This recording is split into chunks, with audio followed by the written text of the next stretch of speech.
The murmur of the crowd grew into a cacophony as whispers and gasps filled the air. People craned their necks, eager to see how the situation would unfold. Camera phones blinked like fireflies, capturing every angle of the confrontation between the defiant tourist and the stoic royal guard. Catherine's face was a mixture of defiance and uncertainty, her bravado faltering under the weight of the moment. Her hand tingled where it had made contact with Samuel's cheek, the slap echoing in her mind more loudly than she cared to admit. "I didn't mean anything by it," she muttered, taking a step back. Her voice lacked its earlier conviction, the confidence draining from her words as quickly as the color from her cheeks. She glanced around at the sea of faces staring at her, some wide-eyed with disbelief, others glaring with disapproval. Samuel stood firm, his imposing frame casting a long shadow across the cobblestones. His gaze didn't waver from Catherine's, and for the first time she noticed the intensity in his dark eyes. It wasn't anger that she saw there, it was control, precision, and something deeper that she couldn't quite name. She felt herself shrinking under his stare, a foreign sensation for someone used to commanding attention wherever she went. From the corner of her eye, Catherine saw Emily edging toward her, frantic. "Kathy, please," Emily whispered, tugging at her sleeve. "Let's just go before this gets any worse. You're already in way over your head." But Catherine wasn't ready to back down, not completely. She could feel the eyes of the crowd boring into her, the silent judgment radiating from their expectant faces. Her ego prickled at the thought of walking away like a scolded child. She had never been one to apologize easily, and she wasn't about to start now, especially not in front of this audience. She straightened her shoulders and attempted a weak smile, aiming for levity. "Oh, come on, everyone," she said, her voice loud enough to reach the onlookers. "It was just a little joke. No harm, no foul, right?" The response was a smattering of murmurs, some disapproving, others indifferent. But Samuel remained silent, his unyielding presence a stark contrast to Catherine's floundering attempt to regain control of the situation. Suddenly, from within the crowd, a voice called out, "That's a salt lady. You should be ashamed," others chimed in, their words blending into a wave of condemnation that rippled through the gathering. Catherine's cheeks burned as she realized that the crowd was no longer on her side. What had started as a light-hearted prank had turned into a spectacle of her own making, and she was now the antagonist in their eyes. "Fine," Catherine snapped, throwing her hands up in exasperation. "You people are so uptight. It's no wonder everyone says Brits have no sense of humor." She turned to Emily, her tone clipped. "Let's get out of here." But as she moved to leave, the sharp, measured steps of another royal guard approaching froze her in her tracks. A younger guard, his uniform equally pristine, stepped into the scene, his expression calm but firm. His presence added an air of authority that made Catherine's retreat feel more like an admission of guilt. The young guard stopped a few paces from Samuel, his eyes scanning the situation before addressing his colleague. "Everything all right here, Guardsman Clark?" "Yes, sir," Samuel replied, his voice steady. "The situation is under control." The formal exchange between the two guards felt like a cold breeze cutting through the tension. Catherine glanced nervously between them, unsure whether to speak or remain silent. The younger guard turned his attention to her, his gaze sharp but professional. "Ma'am," he began, his tone neutral but firm. "I understand you may not be familiar with our customs, but the royal guards are here to perform a duty. Their discipline and composure are not an invitation for disrespect." Catherine's mouth opened to respond, but no words came. For once, her usual arsenal of quips and retorts seemed inadequate. Instead, she muttered something unintelligible and stepped closer to Emily, who was visibly mortified. Now the young guard continued, "I suggest you move along and enjoy the rest of your day."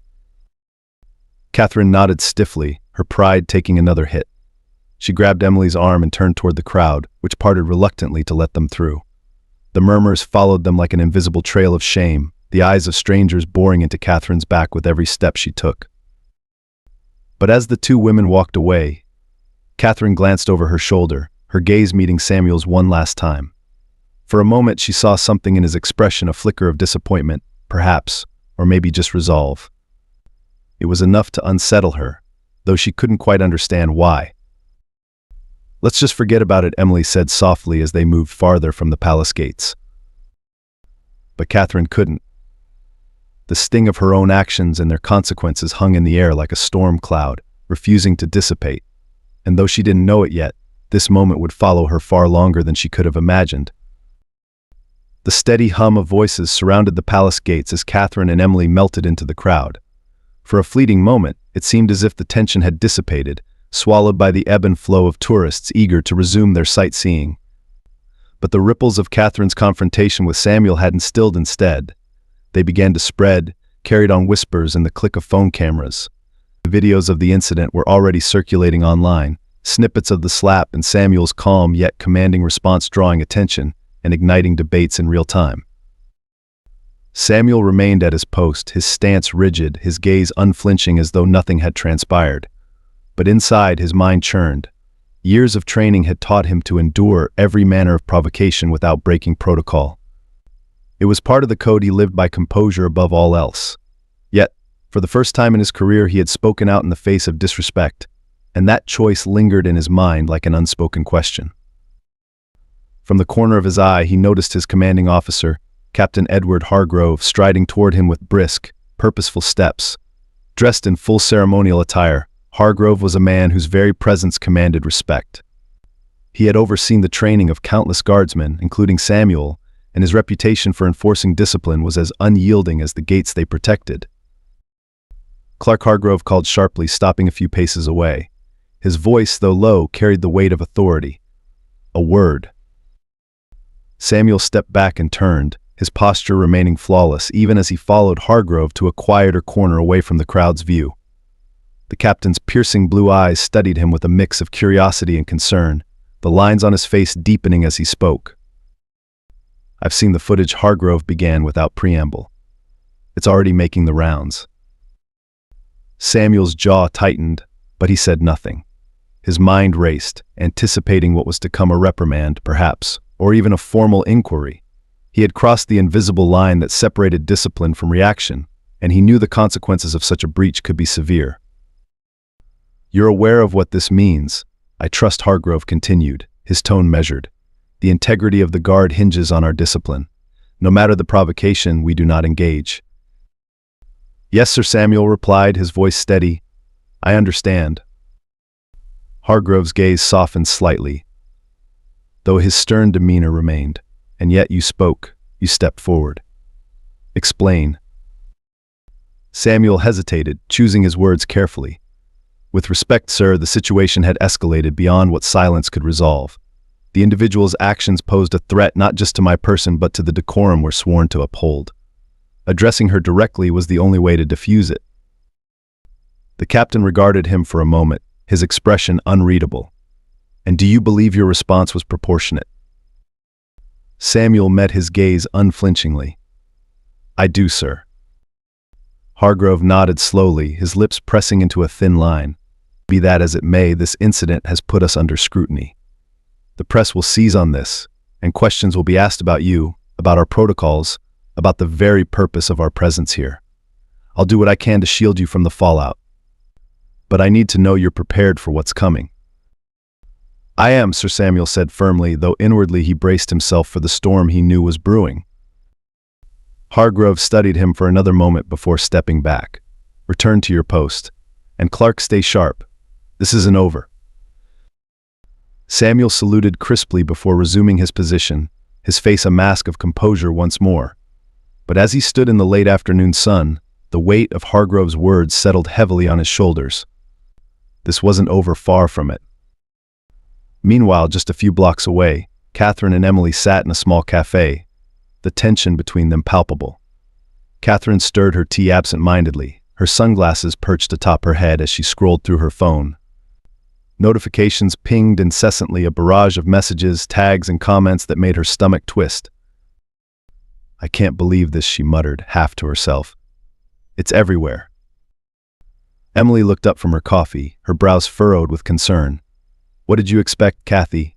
People were filming the whole thing. You slapped a royal guard. Did you really think no one would care?" "It wasn't that serious," Catherine snapped, though her voice lacked conviction. "I didn't hurt him. It was just a little tap." Emily sighed, her patience wearing thin. "It doesn't matter how you see it. Everyone else sees a disrespectful tourist attacking a symbol of British tradition. Look at these comments." She slid her phone across the table, the screen filled with tweets and posts condemning Catherine's actions. Words like entitled, disrespectful, and shameful leapt out at her, each one hitting harder than the last. A video of the incident had already garnered thousands of views, the caption reading, "Tourist crosses the line, slaps royal guard at Buckingham Palace." Catherine's cheeks flushed with a mix of anger and embarrassment. "They don't even know me," she said defensively. "Everyone's so quick to judge." "Maybe because what you did was wrong," Emily countered gently but firmly. "You didn't just embarrass yourself, you insulted him. And now the whole world knows." Catherine stared at the screen, her indignation slowly giving way to a gnawing sense of regret. She hadn't anticipated the scale of the backlash, nor the way it made her feel exposed, vulnerable. For someone who thrived on attention, this kind of notoriety was an unwelcome and bitter pill to swallow. "What do I do now?" she asked quietly, her voice tinged with uncharacteristic uncertainty. Emily hesitated before answering. "You could start by apologizing." "To him?" The guard, Catherine asked, incredulous. "How am I supposed to do that? It's not like I can just walk up and say sorry." "No, but you can make a public statement," Emily suggested. "Own up to what you did. Show people that you're not the person they think you are." Catherine's first instinct was to dismiss the idea, to cling to her pride and ride out the storm. But deep down she knew Emily was right. The thought of admitting fault, of showing vulnerability, terrified her. Yet the alternative seemed even worse, being remembered forever as the woman who slapped a royal guard and refused to take responsibility. As she wrestled with her decision, a notification popped up on her phone, a news alert. The headline made her stomach drop. "Royal Guard speaks out after assault by tourist." Catherine tapped the article with trembling fingers, her heart pounding as she read the guard's statement. It was brief, measured, and striking in its simplicity. "My duty is to serve with dignity and restraint. Yesterday's incident tested those values, but they remain unshaken. I trust in the public's understanding of the discipline and decorum required of this role." The words were like a mirror held up to Catherine, reflecting not only Samuel's composure but her own lack of it. For the first time she began to see the gravity of her actions, not just as a moment of poor judgment, but as a violation of something much larger than herself. "I think," she said slowly, her voice barely above a whisper, "I owe him more than just an apology." Catherine sat in silence, the cafe bustling around her. Her phone lay on the table, the guard's statement still glowing on the screen. She read it again and again, each word driving home a new pang of guilt. Despite the measured tone, the weight of his words felt personal, as though Samuel Clarke had spoken directly to her conscience. "I trust in the public's understanding," she murmured under her breath, shaking her head. The statement wasn't accusatory or bitter, but it carried a quiet dignity that made her feel smaller with every passing moment. Emily, sensing her cousin's turmoil, sipped her coffee carefully. "You're thinking about what to do, aren't you?" she asked softly, breaking the silence. Catherine exhaled sharply. "I know I have to apologize.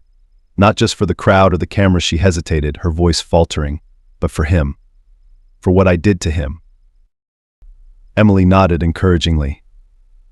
"That's a good start. The first step is admitting you were wrong." Catherine bristled, her pride flaring momentarily. But as she caught her reflection in the cafe window, her usually defiant expression now overshadowed by shame, she let the defensiveness melt away. "Yeah," she said, her voice almost a whisper. "I was wrong." But the question lingered, how could she apologize? A mere public statement didn't seem enough, not after what she'd read in his response. It felt impersonal, disconnected, and worse, she wasn't sure it would even reach him. A few streets away, the palace gates remained a hub of activity, though the earlier incident had left a noticeable buzz in its wake. Samuel stood resolutely at his post, his focus unwavering despite the whirlwind of thought circling his mind. The discipline drilled into him was both a comfort and a cage, keeping him grounded but preventing him from addressing the turmoil within. Occasionally a passerby would glance at him with a look of recognition, some even murmuring about the viral video. Samuel ignored them, as he always did, yet he couldn't entirely block out the nagging thoughts. Would this moment define his career? His silence had always been a badge of honor, but had speaking out sullied that? As if on cue, Captain Hargrove appeared again, his brisk steps breaking Samuel's reverie. He stopped beside him, his hands clasped behind his back. For a moment they simply stood in silence, the captain surveying the steady stream of tourists. Clark Hargrove said finally, his voice low, "The higher-ups have taken notice of the incident. There will be questions, protocols to review." Samuel nodded. "I understand, sir." "But there's something else," Hargrove added, his gaze shifting. The woman has requested to speak with you." Samuel's eyebrows lifted slightly, though his expression remained composed. "She has?" "Yes," Hargrove replied. "She reached out through palace channels. Claims she wants to apologize in person." Samuel considered this, his mind a flurry of questions. Was this a genuine act of remorse or a performative gesture to salvage her reputation? Either way, it was an unusual request. Guards were rarely, if ever, approached directly by civilians, let alone those who had crossed the line so blatantly. Hargrove studied Samuel's reaction, then added, "You don't have to agree, of course. But I thought you should be informed." Samuel hesitated, the weight of the decision pressing down on him. He had no obligation to entertain her request, but something about it intrigued him. Perhaps it was the chance to confront her face to face, to understand the motivations behind her actions. Or perhaps it was an opportunity to uphold the very dignity she had tried to undermine. "I'll meet with her," Samuel said finally, his voice firm. "Under one condition: the meeting stays private." Hargrove nodded approvingly. "Understood. I'll make the arrangements." Later that evening, Catherine found herself standing in a quiet antechamber within Buckingham Palace. The room was modest yet elegant, its walls adorned with framed portraits of past guards and royal ceremonies. She wrung her hands nervously, the gravity of the setting amplifying her anxiety. Emily had accompanied her to the palace gates but had stayed outside, leaving Catherine alone to face the man she had wronged. The door opened with a soft creak, and Samuel Clark stepped inside, his presence filling the room like a silent storm. He was out of uniform, dressed in a sharp black suit that only heightened his commanding demeanor. His expression was neutral, but his eyes held the same intensity that had silenced Catherine earlier. For a moment neither spoke. Catherine felt the weight of his gaze, her earlier bravado now completely stripped away. She opened her mouth to speak, but the words caught in her throat. Finally, Samuel broke the silence. "You wanted to see me." It wasn't a question but an invitation for her to explain herself. His tone was calm, but there was no mistaking the steel beneath it. "Yes," Catherine said, her voice trembling slightly. She swallowed hard, forcing herself to meet his gaze. I wanted to apologize. For what I did." Samuel remained silent, his expression unreadable. Catherine took this as her cue to continue. "What I did was wrong," she said, her voice growing steadier. "It was disrespectful, and it was thoughtless. I let my ego get in the way, and I didn't think about how my actions might affect you or what they represented. I'm sorry." The words hung in the air between them, raw and unvarnished. For a moment, Samuel said nothing, his gaze steady as he weighed her sincerity. "You've caused a great deal of trouble," he said finally, his voice measured. "Not just for me, but for the traditions I'm sworn to uphold." "I know," Catherine admitted, her shoulders sagging under the weight of her guilt. "I can't undo what I did, but I want to make it right, whatever that means." Samuel regarded her for a long moment, then nodded slightly. "Acknowledging your actions is a start, but making it right isn't about what you do for me, it's about what you take from this." Catherine nodded, her throat tight. "I understand." For the first time, Samuel's expression softened just slightly. "Good. Then let this be a lesson for both of us." As he turned to leave, Catherine felt a flicker of relief, mixed with the lingering weight of her actions. She had come here seeking forgiveness, but she realized now that true accountability was something she'd have to carry forward in her own life. The air outside Buckingham Palace was thick with a mixture of anticipation and unease as the city settled into the evening. News outlets had picked up the viral video of Catherine slapping Samuel, and the incident had sparked widespread outrage. From the social media storm to heated debates on talk shows, the fallout had transcended the palace gates and rippled across the globe. In the hours following her meeting with Samuel, Catherine found herself back in her hotel room, staring at her phone as messages poured in from friends, family, and strangers alike. Some were supportive, urging her to hold her head high despite the backlash. Others were less forgiving, their words sharp and scathing. "You're what's wrong with tourists today," read one comment. Entitled, disrespectful, and oblivious. Another stung even more. Imagine thinking it's okay to assault someone doing their job just because you're bored. Unbelievable. Catherine threw her phone onto the bed, her chest tight. She had spent most of her life reveling in attention, but this was different. This wasn't admiration or curiosity, it was condemnation. She wanted to defend herself, to explain that she hadn't meant to cause harm. But deep down, she knew no excuse would suffice. Emily sat across the room, scrolling through her own phone with a solemn expression. She glanced up, her face softening with concern. "Kathy, it's getting worse out there. People are digging into everything, your travel history, your past comments online. It's turning into a full-on witch hunt." Catherine sighed, burying her face in her hands. "I didn't think it would go this far. I just wanted to make people laugh." Emily leaned forward, her voice gentle but firm. "But it wasn't funny, Kathy. You crossed the line and now people are holding you accountable. Maybe it's not fair how harsh they're being, but you have to face this." Catherine nodded reluctantly. "I know. I just don't know how." Meanwhile, inside the palace, Samuel sat in a private briefing room, the aftermath of the incident weighing heavily on his shoulders. A small television on the wall replayed snippets of news coverage, each anchor dissecting the SLAP and its broader implications. Words like racism, entitlement, and privilege dominated the discussion, with pundits debating the cultural significance of the event. Captain Hargrove entered the room, his expression as serious as ever. He held a folder under his arm and gestured for Samuel to stand. "Clark," he said, his tone formal, "I've just come from a meeting with the higher-ups. They've reviewed the footage, along with your conduct." Samuel's chest tightened, though he remained outwardly composed. "And their decision, sir?" Hargrove set the folder down on the table and took a seat. "They've determined that you acted within reason.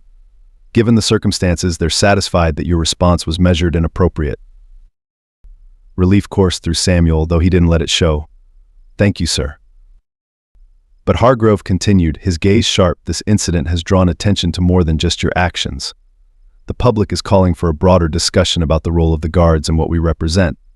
It's going to spark changes whether we like it or not." Samuel nodded.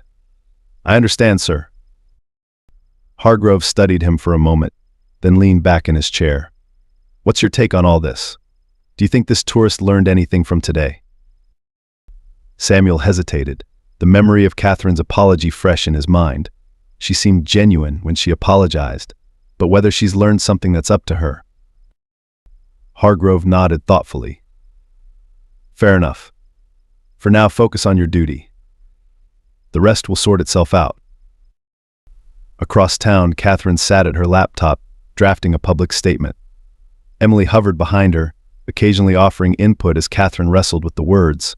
The apology felt insufficient no matter how she phrased it, each sentence sounding either too defensive or too hollow. Finally, after hours of revisions, she settled on something simple. "I deeply regret my actions at Buckingham Palace. My behavior was thoughtless and disrespectful, and I take full responsibility for the harm I caused. To the Royal Guard, particularly Guardsman Clark, I owe my sincerest apologies. I hope to use this experience as an opportunity to reflect and grow. And I'm committed to making amends in any way I can."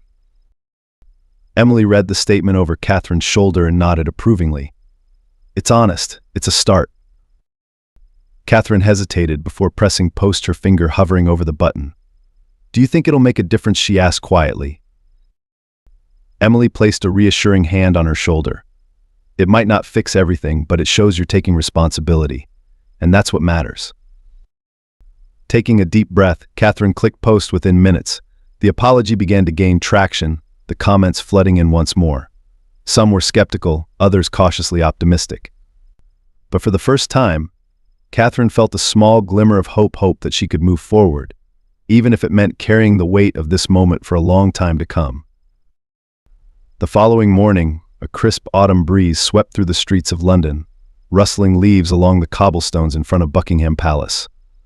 Samuel stood at his post, his polished boots gleaming under the pale sunlight. The events of the previous day lingered in his mind, but his expression betrayed nothing. The stoicism of a royal guard was his shield, his unshakable sense of duty grounding him amidst the swirling chaos of public opinion. Across the square, Catherine approached the gates with a nervous energy, clutching a small envelope in her hand. She had spent the night wrestling with her thoughts, replaying the incident over and over in her mind. The apology she posted online had been a necessary first step, but it felt inadequate. The digital realm, she realized, lacked the sincerity of face-to-face accountability. Emily walked beside her, offering silent encouragement. "You can do this," she said softly as they neared the entrance. Catherine nodded, though her heart pounded with each step. When they reached the gate, a palace attendant greeted them with a formal air. "Miss Bell, Mr. Clark is expecting you. Follow me." The weight of the words "expecting you" hit Catherine like a wave. She had assumed her request to meet Samuel again would be denied or, at best, postponed. But the quick response had left her little time to prepare. She followed the attendant through a side entrance, her footsteps echoing in the quiet halls of the palace. In a private chamber adorned with historical portraits and understated elegance, Samuel waited. He was still in his ceremonial uniform, the red tunic and tall bearskin hat a reminder of his role and the discipline it required. When the door opened and Catherine stepped inside, he straightened slightly, his gaze calm but unyielding. "Thank you for agreeing to meet me," Catherine began, her voice tentative as she stood a few paces away. Samuel inclined his head. "You said you had something further to say." She swallowed hard, gripping the envelope in her hand. I wanted to apologize again. Not just for what I did, but for what it represents. I disrespected you and everything you stand for. I let my own ego and ignorance get in the way of understanding the significance of your role." Samuel's expression remained neutral, though his eyes softened slightly. "It's not just about me," he said after a pause. "What we do here, standing guard, upholding tradition, it's bigger than any one of us. It's about respect, not just for the institution, but for the people who uphold it. That's what you challenged yesterday." Catherine nodded, her cheeks flushing with shame. "I know, and I hate that it took all of this for me to realize it. I can't undo what I did, but I want to make amends." She stepped closer and held out the envelope. "I wrote this for you. It's not much, but it's everything I couldn't say out loud." Samuel hesitated before taking the envelope. His fingers brushed against the paper, and for a moment the room was silent. He tucked it into his jacket without opening it, his focus returning to Catherine. "Words matter," he said, his tone steady. "But so do actions. What you choose to do next will define how this moment is remembered."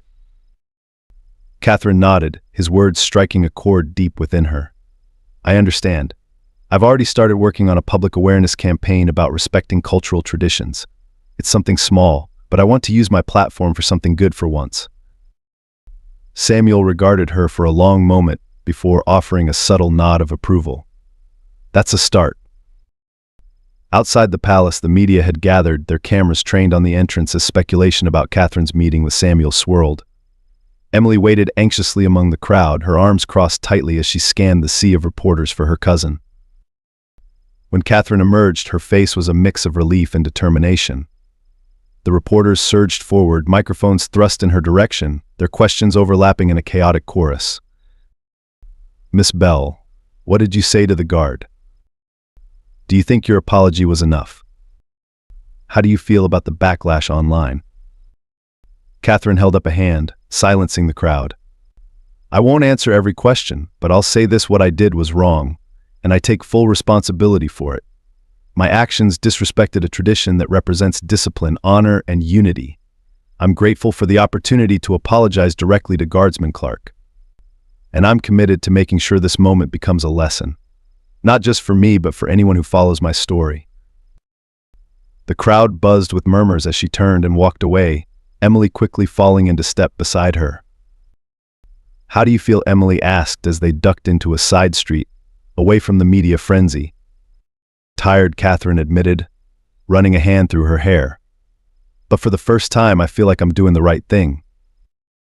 That evening, as the sun dipped below the horizon, Samuel finally opened the envelope Catherine had given him.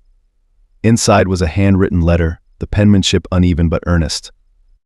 "Dear Guardsman Clark, I know my actions yesterday hurt you not physically, but in a way that's harder to measure.